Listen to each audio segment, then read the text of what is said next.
ওমানে 4200 বছরের পুরনো একজোড়া তামার করতল বা বাদ্যযন্ত্র সন্ধান মিলেছে। উত্তর বাতিনার দাওহা একটি প্রত্নতাত্ত্বিক স্থানে প্রাথমিক ব্রোঞ্জ যুগের এই যন্ত্রগুলি খুঁজে পেয়েছেন ওমানের প্রত্নতাত্ত্বিকরা। বিষয়টিকে আরব উপসাগর এবং ভারতীয় উপমহাদেশ জুড়ে প্রাথমিক সভ্যতার সঙ্গীত চর্চার নিদর্শন হিসেবে দেখা হচ্ছে।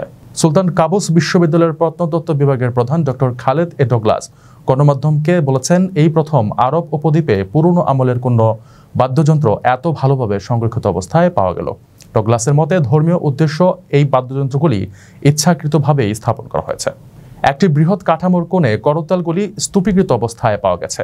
উভয়ই আকারে একই এবং আরবের তামা দিয়ে তৈরি। এগুলি ছিল দেবে যাওয়া একটি ভবনের ঠিক কেন্দ্রস্থলে। ধারণা করা হয় জায়গাটিতে সমাবেশ বা অনুষ্ঠানের আয়োজন করা হতো। জানা গেছে করতালগুলি প্রাচীন সিন্ধু উপত্যকার মহেঞ্জোদারোতে পাওয়া বাদ্যযন্ত্রের সাথে সাদৃশ্যপূর্ণ এবং মেসোপটেমিয়ার খোদাই করা চিত্রে চিত্রিত। বলা হয়ে থাকে এই অঞ্চলগুলি পুরনো আমলে ওমানের সাথে বাণিজ্য ও সাংস্কৃতিক বিনিময়ে সক্রিয় ছিল এবং ঐতিহাসিকভাবেই তারা উৎপাদন এবং উপকূলীয় বাণিজ্য রুটের জন্য সুপরিচিত ছিল।